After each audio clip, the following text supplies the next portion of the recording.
Hello everyone, today we have with us miss Gauri. ये हमारी Study Bus की ex student रही हैं and she is studying in a very renowned college. लेकिन मैं इंट्रोडक्शन नहीं देना चाहती, Gauri will introduce herself to every one of you. Gauri, will you please introduce us? Sure.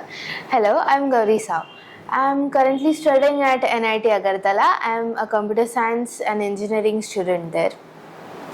और गौरी, अगर आप NIT अगरतला से बिलोंग करती हैं तो हमारे स्टूडेंट्स का पहला क्वेश्चन होगा कि आपके स्कोर क्या रहे हैं। Please tell us about your score. Sure. So my JEE main percentile was 95.43 and my CET percentile was 96.5. Okay, that's a very big achievement. I am sure आप सब अग्री कर रहे होंगे। गौरी, जब आपका ये स्कोर और आपका कॉलेज सुन लिया ना, तो अब हमारे अंदर ना बहुत सारे questions, but I control my self और मैं एक एक क्वेश्चन आपसे डिटेल में पूछूंगी। आई होप आप माइंड नहीं कर रहे और आप आंसर करेंगे। हम सभी को थोड़ी हेल्प होगी हमारी। पहला क्वेश्चन गौरी, मैं आपसे ये जानना चाहती हूँ कि आपने बिना ड्रॉप लिए, I am emphasising this line, बिना ड्रॉप लिए फर्स्ट अटेम्प्ट में JEE mains along with boards qualify किया है। That's a renowned experienced person I am having today. तो मैं पूछना चाहती हूँ कि आप ये कैसे कर पाए? आपने बोर्ड्स और जेईई मेंस की प्रिपरेशन साथ में रखी, कैसे किया? हार्ड वर्क इज जो हर कोई बोलता है, बट आई थिंक एक मोटिवेशन एंड एक बैक पर्सन चाहिए होता है जो आपको हर वक्त आपके साथ रहे, and that thing I think was Study Bus and it's faculties. उन्होंने मुझे काफ़ी हर पॉइंट में हेल्प किया। There were points where I was really exhausted with the work, exhausted with the studies, but then मैंने टीचर्स से motivation लिया, Roy sir, Amol sir, उन्होंने काफ़ी हेल्प की इस बात पे मेरी। मेरे एग्जाम्स में काइंड ऑफ मैं लो हो जाती थी, तो they motivated me, so of course. तो ये जो मोटिवेशन की आप बात कर रहे हो, ये ना मैं खुद एक्सपीरियंस कर चुकी हूँ। ये तो मुझे पता है कि ये मोटिवेशन है ना, जिस दिन वीडियो देख लिया तो बहुत मोटिवेशन आ जाता है कि आज से पढ़ूंगी, आज से तो पक्का पढ़ना स्टार्ट कर दूंगी, पर वो मोटिवेशन 2 से 3 दिन 4 दिन बाद खत्म सा होने लगता है। आप कैसे इस मोटिवेशन को पूरे साल रख पाई? मोटिवेशन तो मैं आई डोंट नो, मैंने ये चीज़ एक्सपीरियंस नहीं किया। हाँ, मेरा 2-3 दिन मोटिवेशन रहा है। मेरा मोटिवेशन स्टार्टिंग से ही रहा है। मेरी मॉम ने मुझे काफ़ी मोटिवेट किया है, यहाँ के टीचर्स ने काफ़ी मोटिवेट किया है, but I think the main perspective is my mom. I have always seen my mom as, you know, my idol to go into everything. Okay. So of course this is the thing, and मैंने कभी ये सोचा ही नहीं कि अरे मेरा motivation कम हो गया। I have always been like, I have given a target, I have to complete it. Okay. जहाँ तक मैं स्टडी बस को जानती हूँ, आपने स्टडी बस ही क्यों चूज किया, ये मैं आपसे सुनना चाहती हूँ कि why स्टडी बस? मेरे सीनियर्स जो अभी NITs में है, IITs में है, उन्होंने मुझे रेकमेंड किया था कि स्टडी बस काफ़ी अच्छा है। उनका पर्सनल एक्सपीरियंस काफ़ी अच्छा रहा था। They were in COVID batches, but still they went to IITs and NITs. So I really got motivated from them to choose study बस हियर। ओके, तो मेरा क्वेश्चन ये है कि क्या आपके प्रिपरेशन में डेली बेसिस पे वर्कआउट होता था? ऑफ कोर्स, मैं जिस बैच में थी, सक्सेस गारंटी बैच में थी, तो द टीचर्स ने हम जो बच्चे थे उनको काफ़ी पर्सनलाइज्ड अटेंशन दिया। उन्होंने हर पॉइंट पे हमें असाइनमेंट्स दिए, हर पॉइंट पे उन्होंने बोला कि आपका टेस्ट लिया जाएगा, हर वीक टेस्ट लिया जाएगा, उसका एनालिसिस होगा। हम खुद सर को बोलते थे हमारा टेस्ट का एनालिसिस लो, हमारा असेसमेंट्स लो। ब्रॉय सर हमें डेली बेसिस पे असाइनमेंट्स देते थे, एंड जितना उनका वर्कआउट हम पे हुआ है, आई डोंट थिंक सो किसी और बैच पे वर्कआउट होगा, बट हमें काफ़ी अटेंशन दिया गया है इस मामले में। ओके, अब मेरा क्वेश्चन ये आता है कि आप जब प्रिपरेशन कर रहे थे, आपने मेंशन किया कि आप स्टडी बस से प्रिपेयर कर रहे थे, आपके प्रिपरेशन में टीचर्स ने हेल्प की, सभी ने कोऑपरेट किया, your mom was your bigger motivator, लेकिन आप दोनों को साथ में कैसे हैंडल कर पाते थे? आप कितने आवर्स पढ़ते थे एवरी डे? सो इज कि आपका बोर्ड्स भी कंप्लीट हो जाए, आप जेई मेंस की प्रिपरेशन करें, क्योंकि ना पर्सपेक्टिव बन चुका है कि पहले हम बोर्ड्स की प्रिपरेशन करेंगे, फिर 1 साल का ड्रॉप लेकर के हम जेई मेंस के लिए अच्छे से बैठ करके पढ़ेंगे। तो स्टडी बस ने ये प्लान जब मैंने 11th में इंट्रोड्यूस किया था मुझे, तो उन्होंने पहले ही बोल दिया था कि आपको बोर्ड्स पे इतना फोकस नहीं करना है, बोर्ड्स का आपका अलग टाइम आएगा जब आपको फ्री टाइम मिल जाएगा बोर्ड्स के लिए। तो उन्होंने ये चीज पहले ही बता दिया था। तो 12th बोर्ड्स पे मैंने जस्ट 15 डेज प्रायर प्रिपेयर किया and I got a good percentage in boards. सिर्फ 15 डेज? 15 या ऑफ कोर्स 15-20 डेज बोल सकते हैं। एंड उसके पहले जो कॉलेज में दो ही दिन जाती थी मैं हफ्ते में कॉलेज में, तो उस टाइम पे अगर इनकेस थोड़ा CS वगैरह पढ़ लेते थे तो ज्यादा मैंने इतना ध्यान ही नहीं दिया था बोर्ड्स पे। जस्ट 15 डेज, बट वो 15 डेज ऐसे थे कि मैंने फुल टाइम बोर्ड्स पे छोड़ दिया है। मतलब day and night I am studying only for boards. अच्छा, अभी आपने CS मेंशन किया। हाँ। आपने CS 11th 12th में भी सिलेक्ट किया था, और अभी जो आपने मेजर ब्रांच सिलेक्ट करी है वो भी CS सिलेक्ट की है, ऐसा क्यों? Why did you select CS over all the other branches? I think CS was my main focus because I really found interest in CS। मुझे कॉम्पिटिटिव प्रोग्रामिंग जो होती है वो काफी अच्छी लगी।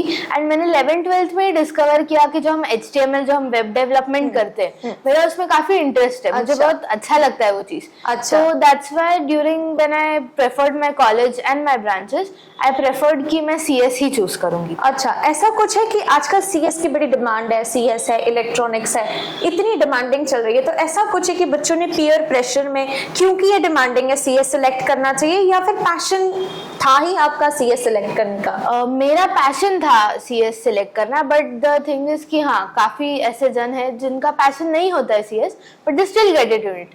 I would say the engineering field जो है बहुत डिमांडिंग है। जैसे जैसे आप आगे प्रोसीड करोगे आपके ऊपर बहुत प्रेशर आएगा। And if it's not your passion you won't be able to handle it. Right. So इसीलिए आपको, मुझे लगता है कि आप अपने पैशन को प्रेफर करो। ओके। लेट द पॉपुलैरिटी को जाने दो, आप बस अपने पैशन को देखो। बीट मैकेनिकल, बीट सिविल, आपको अपना पैशन समझ में आना चाहिए। ओके। अब आपने ये भी मेंशन किया है कि आप NIT अगरतला से हैं, तो बीइंग अ गर्ल स्टूडेंट सबसे बड़ा प्रॉब्लम हमारे गर्ल स्टूडेंट की फैमिली में होता है, इतनी दूर बेटी जाएगी, नहीं, इतनी दूर नहीं जानी चाहिए। आप फिर भी इतनी दूर जाके रह रहे हो, इतनी दूर आपने सिलेक्ट किया। मुझे लगता है आपके पास स्टेट कॉलेजेस की काफी ऑप्शंस ओपन रहे होंगे, फिर भी आपने NIT अगरतला सिलेक्ट किया, और आप अपनी फैमिली से इतना दूर रह रही हैं। I would tell you an interesting segment of this part. ऐसा हुआ था कि मैंने जब जोसा में चॉइस फिलिंग की, तो according to my rank I wasn't getting the top preferred CS branches. So I was like कि I'll compromise and मैं इलेक्ट्रॉनिक्स ले लूंगी। अच्छा। इलेक्ट्रॉनिक्स या IT भी ले लूंगी, preferred IT branches. Okay. But फिर कोइंसिडेंटली मैंने जब CSAP भरा तो आई वॉज वेरी एलेटेड कि मुझे फर्स्ट राउंड में ही CS मिल गया था। Congratulations. And electronics and IT छोड़कर मुझे CS मिल गया था। जो आपको चाहिए था। ऑफ कोर्स, बट ऐसा था कि स्टेट कॉलेजेस भी मिल रहे थे, स्टेट कॉलेजेस में CS मिल रहा था। अच्छा। ऐसा था कि या मैं रोज अप डाउन करके नॉर्मल, बट मैं एक सेगमेंट बताऊंगी। मैंने अमित सर से बात की थी, मैंने रॉय सर से बात की थी, मैंने अमोल सर से बात की थी। अच्छा। तीनों ने ही मुझे ये सजेस्ट किया था कि जो एनवायरनमेंट आपको नेशनल इंपॉर्टेंस वाले NIT में मिलेगा वो आपको स्टेट कॉलेजेस में नहीं मिलेगा। मेरे पेरेंट्स ने मुझे काफी बोला कि आप स्टेट कॉलेज ले लो, it would be better. But then मैंने प्रोफेसर्स की बात मानी अपने। आई वाज लाइक कि नहीं, मुझे NIT ही चाहिए। एंड ऐसा हो गया था कि मुझे IIIT अगरतला अलॉट हो चुका है। Okay. 5 बजे अलॉट हुआ, 7 o'clock को मैं सर को फोन करती हूँ एंड बोलती हूँ कि सर मुझे IIIT अगरतला अलॉट हुआ है। Okay. मैं क्या करूँ, स्टेट कॉलेज लूँ कि IIIT लूँ? सर का एक ही डिसीजन था। सर ने बोला था IIIT ले लो, स्टेट कॉलेजेस में मत जाओ, आपको CS आपका ब्रांच जो चाहिए था वो मिला है तो आपको ले लेना चाहिए। एंड हाँ, आपने जैसा बताया कि लड़कियों को ज्यादा निकलने नहीं मिलता। जब मैं 11th 12th में प्रेपरेशन कर रही थी तो उस प्रेपरेशन फील्ड में मॉम डैड को लगता है कि हाँ हमारी बेटी पढ़ाई कर रही है, अभी इसको कॉलेज मिलेगा, तो उनका ऐसा होता है कि हाँ बाजू में कॉलेज मिलेगा, इतना दूर नहीं होगा, ज्यादा से ज्यादा दूसरे सिटी में होगा या स्टेट में होगा मोस्टली। इतना दूर, मैं रहती हूँ वेस्ट में and this college is in east, complete different. And उनको ऐसा लगा नहीं था, दे वर हेजिटेंट।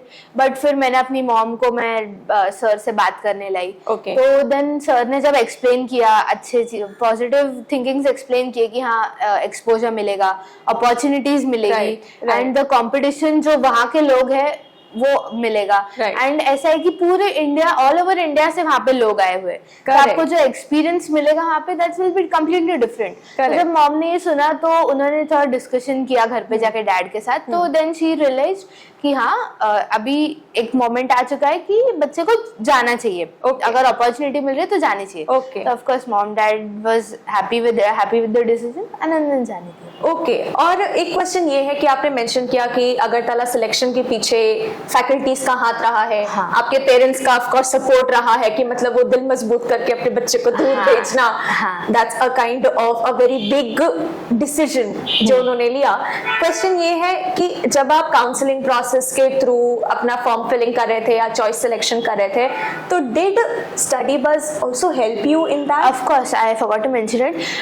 जब ये चॉइस फिलिंग चल रहा था, I used to visit study bus every week. Okay Every week I used to come, I used to consult Amol sir, Roy sir. मैंने उनको हर मोमेंट पे कंसल्ट किया। उन्होंने मुझे बताया भी है कि सर मुझे अभी ये ब्रांच, ये चॉइस फिलिंग है, सर मैं इसमें क्या करूँ। तो अमोल सर ने हमेशा मुझे प्रायोरिटी पे रख के उन्होंने मुझे गाइड किया कि हाँ ये चॉइस फिलिंग कर, ऐसा ऑर्डर है। मैंने ऑर्डर का स्क्रीनशॉट निकाल के सर को भेजा है। Amol sir has always been there for me. उन्होंने बोला हाँ ये ऑर्डर में चेंजेस है, ऐसा ऑर्डर ठीक है, Right. ये कॉलेज को प्रेफर करो, ये Right. ब्रांच को प्रेफर करो। Right. रॉय सर ने काफी इस चीज में हेल्प की है।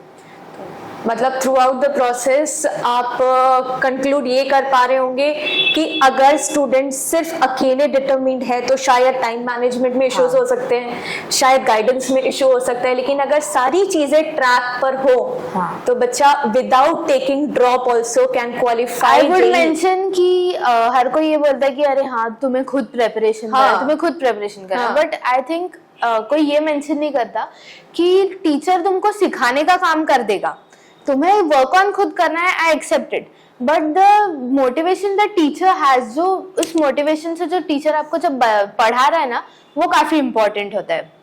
मैंने ये चीज नोटिस की है कि अमोल सर है ना, जब भी उन्होंने मुझे कोई भी चीज पढ़ाई है ना, उन्होंने हर बार मुझे ऐसे पढ़ाई है कि मुझे हमेशा याद रह जाए, कि मतलब एक्साइटिंग रहे उस मोमेंट पे वो चीज पढ़ना, कि बोरिंग ना लगे, उस वैसे सिखाया। तो आई थिंक वो चीज काफी इम्पोर्टेंट होती है एंड स्टडी बस से वो मुझे मिली है and I admire that.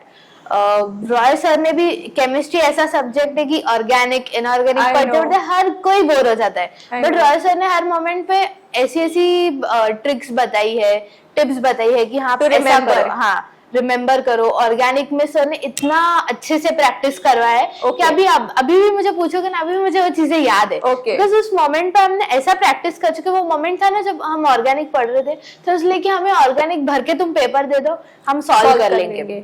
Wow. ऐसा मोमेंट था। तो आई थिंक टीचर्स काफी मैटर करते हैं आपके पढ़ाई में। ऐसा नहीं है कि आप आपने किसी टीचर को चुन लिया, टीचर पढ़ा के चला गया, आप क्वेश्चन सॉल्व करो, हो गया। ऐसा नहीं है। टीचर जिस तरीके से आपको पढ़ाता है, आपको क्या क्वेश्चन सॉल्व करा रहा है, किस मोटिवेशन से आपको पढ़ा रहा है, आप वो गेन कर पा रहे हो कि नहीं, वो चीज काफी इंपॉर्टेंट है। बिकॉज टीचर जिस चीज से ना, आपको टीचर के पास बहुत नॉलेज होता है। टीचर होना इस थिंग कि आप वो नॉलेज को बच्चे में कैसे ट्रांसफर करो, that matters and I think the teachers here are very expert in it. Okay और एक क्वेश्चन ये रह गया कि आप जो बोल रहे हो कि ऑर्गेनिक की कोई भी क्वेश्चन दे दो हम सॉल्व कर लेते थे, वी वर सो एक्सपर्ट, है ना?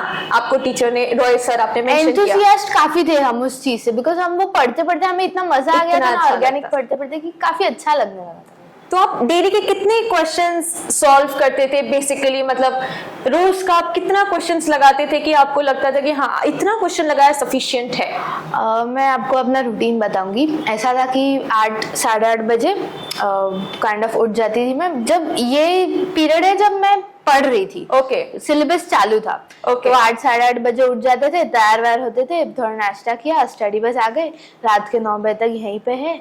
रात के 9 बजे तक रुकते थे? हाँ, रात के 9 बजे तक हमारे क्लासेस होते थे, हमें पढ़ाया जाता था रात के 9 बजे तक। एंड देन फिर मैं घर जाती थी, खाना खाया, थोड़ा होमवर्क वगैरह अगर मिला है वो, थोड़ा रिवीजन करना है वो, फिर रात तक जागेंगे 2-3 बजे तक।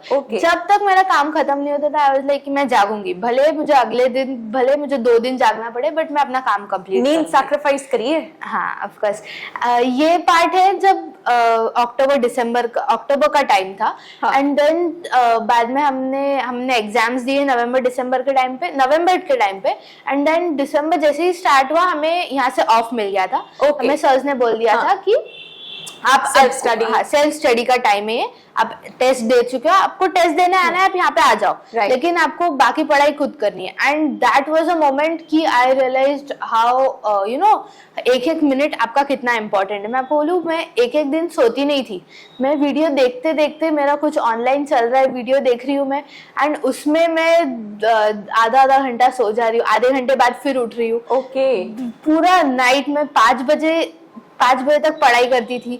फिर मैंने थोड़ा कॉफी पिया, फिर से मैं पढ़ाई करने लग गई. फिर 7 to 8 अगर मैं सो गई, फिर से मैं नहा वहा के फिर से बैठ जाती थी पढ़ाई करने. फिर दोपहर को खाना खाया, फिर पढ़ाई करने बैठ गई. मतलब आपने टाइम देखा ही नहीं, तो आप ये टाइम बता देखा ही नहीं ही सकते नहीं. कि मैंने इतने आवर्स की स्टडी हाँ. की. मतलब आपने पढ़ाई की, मैं उसमें ऐसा हो नींद. जाता था कि मैं एग्जॉस्ट हो रही हूँ ना, अभी लग रहा है कि हाँ नहीं होगा, तो मैं 1-1.5 घंटा सो जा रही हूँ. फिर उठ रही हूँ. ओके. जैसे नींद खुल रही है तो पढ़ाई करते आंख बंद हो गई तो बंद हो गई, तब तक मैं ये नहीं हो रही. ऐसा है कि अगर बहुत एग्जॉस्ट होगी, आंख खुद ब खुद बंद हो रही है, तब जाके मैं सो रही हूँ. और वो भी Okay. मैं जहाँ पे पढ़ती थी मैं वहीं पे सो जाती थी. मेरे से इतना भी हिम्मत नहीं होता कि मैं अपने बेड पे जाऊँ, अच्छे से सो जाऊँ जाके. मैं जहाँ पे पढ़ती थी मैं बुक्स लेके कभी कभी सो जाती हूँ. Oh. चश्मा पहन के कभी कभी सो जाती हूँ. कभी कभी कुछ Okay. चल रहा है तो उसमें देखते देखते मैं सो जा रही हूँ. ऐसा हो रहा था. होश बोलते ना, वो होश ही नहीं रहता है. बुक्स है सामने, बुक्स ही पढ़ रहे, ऐसा हो जाता था. सो दिस शोज कि डेडिकेशन जो आपका रहा है वो हद पार रहा है.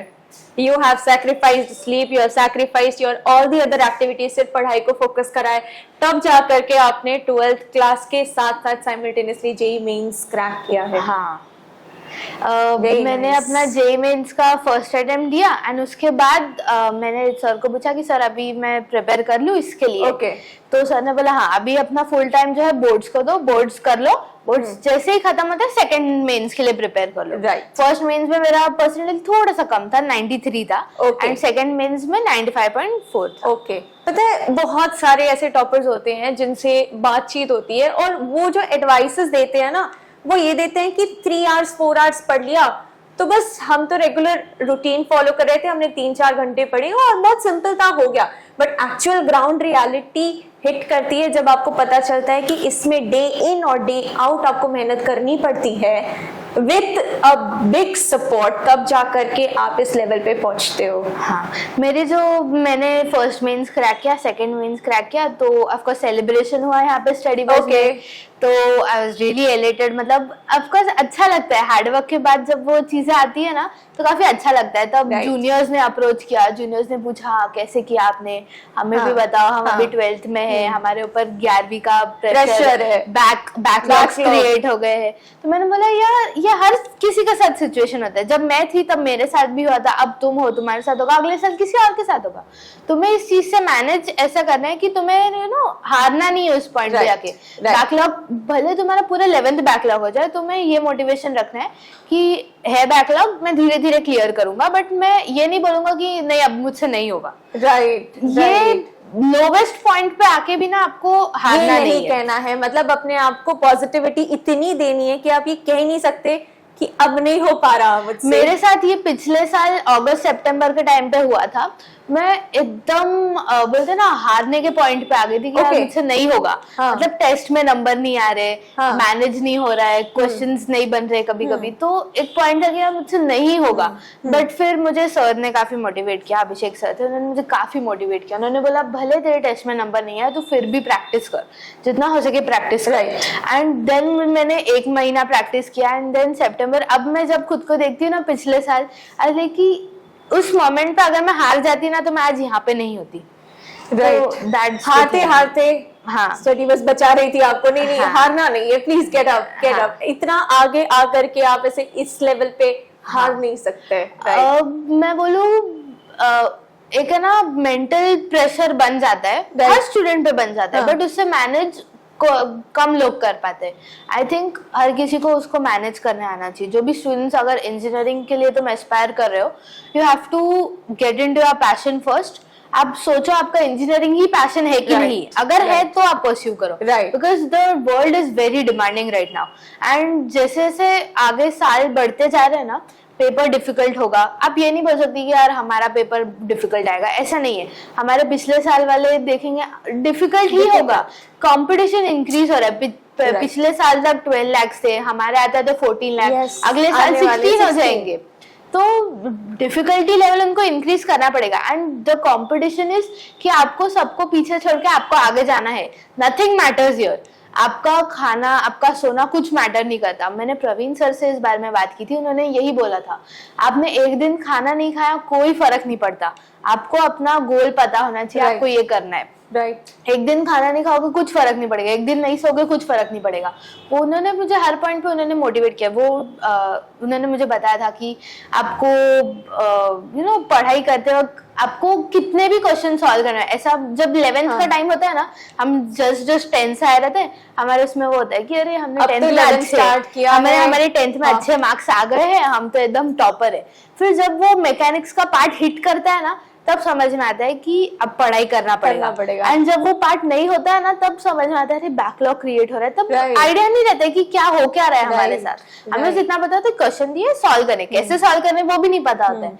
तो उस पॉइंट पे सर ने काफी मोटिवेट किया। उन्होंने बोला कि हाँ, आपको भले रात भर आपको जागना पड़े, तब तो ये पता नहीं था कि अरे हाँ रात भर जाके पढ़ना भी होता है। तब सर ने बताया, उन्होंने उनका एक्सपीरियंस शेयर किया कि हाँ मैं रात भर जाग के पढ़ता था। उन्होंने खुद हमको भी बोला कि भले तुमको रात भर जागना पड़े पर तुम अपना काम कंप्लीट करो।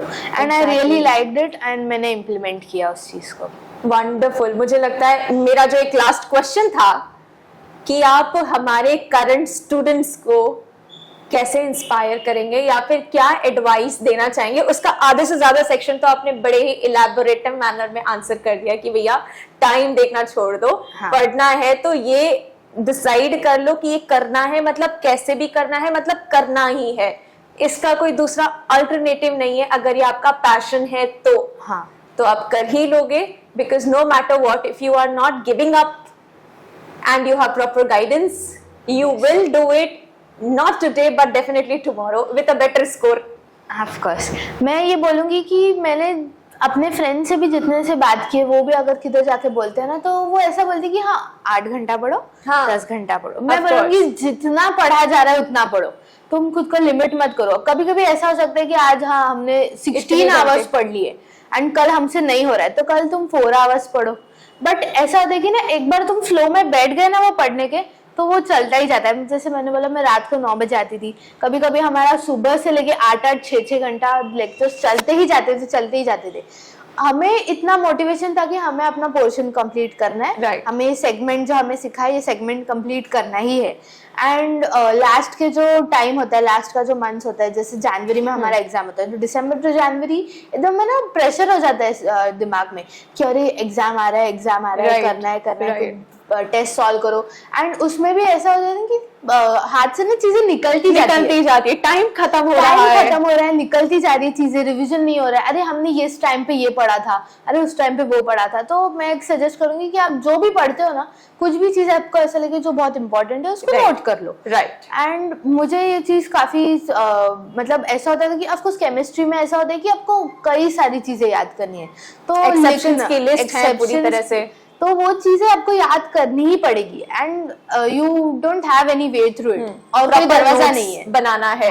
आपको उस चीज में एक बार आप घुस गए ना, तो आपको रहना ही पड़ेगा। एंड केमिस्ट्री इज समथिंग कि मेरे मार्क्स बूस्ट करने वाला, मैं बोलूंगी केमिस्ट्री ही है। मैथ्स फिर भी आपको एक पॉइंट पे आके आपको कहीं कहीं धोखा देगा, बट केमिस्ट्री इज समथिंग कि आपने एक बार पढ़ लिया ना, आपका सेट हो जाएगा वो चीज। एंड आई थिंक केमिस्ट्री मुझे इस चीज के लिए काफी पसंद है। फिजिक्स तो मेरी थोड़ी वीक थी, बट मैं बोलूंगी प्रवीण सर ने मुझे काफी हेल्प किया है फिजिक्स में, तो ऑफ कोर्स। तो ओवरऑल एक्सपीरियंस आपका विद अप्स एंड डाउन्स रहा है। इट हैज नॉट बीन कि आपने स्टार्टिंग से जो मोटिव से स्टार्ट किया था वो मोटिव बना रहा, उसमें कई बार डाउनफॉल्स आए हैं, लेकिन आपने उसको ओवरकम करते हुए अपने आप को चैलेंज किया कि नहीं, I can not give up at this moment, I need to stand again and I need to do whatever I can. ये सोचे बिना कि बैकलॉग रह गया, रह जाने दो, नहीं हो रहा मत होने दो, but what my aim is, I will continue to practise more and more. Yes. I feel this is the only motivation our student needs to work with. And मैं ये भी मेंशन करूंगी, जो हमारा बैच था उसमें मैं बोलूँगी मैं अकेली ही लड़की थी, एक और लड़की थी, Wow. बट ऐसा था कि मैं अकेली ही लड़की थी। हमारे almost इंडिया time में ना ये पर्सपेक्टिव बन चुका है कि जेई मेंस जेई एडवांस सिर्फ लड़के निकालते हैं, हाँ। लेकिन हमारे सामने बैठी हुई मैडम लाइव एग्जाम्पल है कि वो अपनी स्टेट को छोड़ करके एक दूसरे स्टेट में जाकर के पढ़ रही हैं। इतने चैलेंजेस के साथ उनके पेरेंट्स ने हेल्प किया, इंस्टीट्यूट ने हेल्प किया। आई फील ये सारी चीजें ओवर क्रॉस करने के बाद जो लेवल पर आप बैठी हैं और जिस कॉन्फिडेंस से आप बता पा रही हैं ना, आई नो कि हर एक दिन आपका कैसा रहा होगा। अभी भी मेरे जूनियर्स, मैं वहां पे भी होती हूँ, यार लाइक मुझे क्वेश्चंस भेज रहे कि यार ये कैसे सॉल्व अरे होगा वाह। ऐसा। तो मैं बोलती हूँ कि अभी मैं उस फेज से निकल चुकी हूँ, मैं जितना हो सके मैं उनको हेल्प कर Right, देती हूँ कि हाँ right. आपको रिसोर्सेज चाहिए, आपको नोट्स चाहिए मेरे, Right. आपको बुक्स चाहिए, मैं हर Right. चीज में हेल्प कर देती हूँ। Right. यहाँ के भी कितनी लड़कियां हैं जिन्होंने मतलब वो ना उनको लगता है कि हाँ मुझे देख के उनको भी करना चाहिए कुछ। अब वो सीन देखोगे 7-8 लड़कों में मैं अकेली लड़की हूँ जो ऐसा है। एक pride feeling आती है वो ना? प्राइड फीलिंग आती है। एंड उसमें भी जब आपके जूनियर्स आपको बोले कि हाँ आपको देख के हमें मोटिवेशन आ रहा है कि Right. हमें पढ़ना है, Right. तो अच्छा लगता है, बिकॉज एक वो पॉइंट आता है कि आपका हार्डवर्क का आपको फ्रूट मिल चुका है। राइट। और आपने जो भी नोट्स की बात करी कि आप अपने जूनियर्स को नोट्स शेयर करते हैं, तो क्या जो स्टडी बस ने नोट्स प्रोवाइड किया था, हाँ। मॉड्यूल प्रोवाइड किया, तो वो सफिशिएंट था आपके लिए? ऑफ कोर्स मैं मतलब मैं बोलूँ मैंने 11-12 में तो जो रेगुलर मॉड्यूल्स होते हैं हमको दिए थे, हमें एक्स्ट्रा मॉड्यूल्स दिए गए थे। ओके। वो मॉड्यूल्स प्रैक्टिस करने को हमारे लिए स्पेशली प्रिंट किए गए थे वो मॉड्यूल्स। एंड आई थिंक ये काफी अच्छा चीज था कि हमें स्पेशली मॉड्यूल्स प्रिंट करके दिए गए थे, एक्स्ट्रा मॉड्यूल्स Okay. दिए गए थे। जो हमें प्रोफेसर से मिला था वो तो ठीक ही था, हाँ। बट स्टडी बेस की वजह से हमें एक्स्ट्रा मॉड्यूल्स प्रिंट करवा के दिए गए थे। हम बोलते कि हमारा इस टॉपिक पर टेस्ट रखो, तो टेस्ट रख दिया। यहाँ पे ऐसा एक टेस्ट नहीं रखा है, अगर कैंसिल हो गया, रोज का रोज टेस्ट हुआ है हमारा। मतलब रोज रेगुलर टेस्ट टेस्ट कंडक्ट किए हाँ, गए हैं नवंबर आपके। में तो हम लोग रोज हर दिन हम टेस्ट सिर्फ लिख रहे टेस्ट दे रहे थे। हम हर दिन टेस्ट लिखते थे। वंडरफुल। एक दिन पे ऐसे नहीं थे कि यार हमने टेस्ट नहीं लिखा है, हर दिन हमने यहाँ पे आके टेस्ट लिखा है। और अगर इनकेस हमारा कभी हम ऐसा बोलते कि हम 3 घंटे के लिए नहीं आ पा रहे, तो हाँ। हमारा 6-6 घंटे का टेस्ट भी हुआ है। Okay. 3 घंटा ब्रेक फिर 3 घंटा टेस्ट, ऐसा भी हुआ है। हम लोग को कंप्यूटर्स अरेंज करके दिए थे कि आपको जेई मेन वाला माहौल मिले, अरे तो कंप्यूटर वाह। पे टेस्ट अरेंज करके मतलब दिए आपने थे। मॉक टेस्ट भी अपीयर किए थे? हाँ, मॉक टेस्ट वो भी कंप्यूटर पे, यहाँ पे not on the papers, computers पे भी टेस्ट अटेम्प्ट किए। ओके। सो आई थिंक वो काफी अच्छा इनिशिएटिव था। बहुत बहुत अच्छा लगा मुझे। तो कई सारी बातें ऐसे पता चल रही हैं जो शायद एक पर्सनल लेवल पे कोई बताता भी ना हो, हाँ, जो आपने बताई। अब एक लास्ट क्वेश्चन, और जिससे मैं एंड करना चाहूंगी हमारा एक प्यारा सा कॉन्वर्जेशन, हमारा प्यारा सा interview. And the question is, आप हमारे स्टूडेंट्स को विथ व्हाट नोट लीव करना चाहेंगी? मैं ये बोलूँगी ऑफ कोर्स आपने अगर स्टडी बस चूज किया है तो इट्स बेस्ट। आपने जो भी चूज किया है स्टडी बस में, आपने भले जेई चूज किया, आपने नीट चूज किया हो, या आप बोर्ड्स के लिए जिस भी चीज़ के लिए प्रेफर कर रहे हो, Study Bus is the best option you have chosen till right now, and you have to work on it. Study Bus आपके साथ हमेशा हर पॉइंट पे रहेगा ही, बट आपको अपने एंड से प्रैक्टिस एंड जो भी है करना पड़ेगा। स्टडी बस आप कोई कसर छोड़ेगा नहीं वैसे दो, बट स्टिल आपको अपनी तरफ से प्रैक्टिस करना है। That's it. Thank you so much Gauri. Thank you. Thank you so much for being here. आपका इतना इंपॉर्टेंट टाइम आपने दिया। अब आप एनआईटी स्टूडेंट है ना, तो आपका वैल्यूएबल टाइम आपने हमें दिया एंड शेयर किया अपने सारे इंपॉर्टेंट टॉपिक्स अपने लाइफ के। Thank you so much. Thank you. And I wish कि आप आगे चलकर एक बहुत ही ब्रिलियंट इंजीनियर बनो और स्टडी बस का नाम रोशन करो। श्योर। Thank you. चलिए।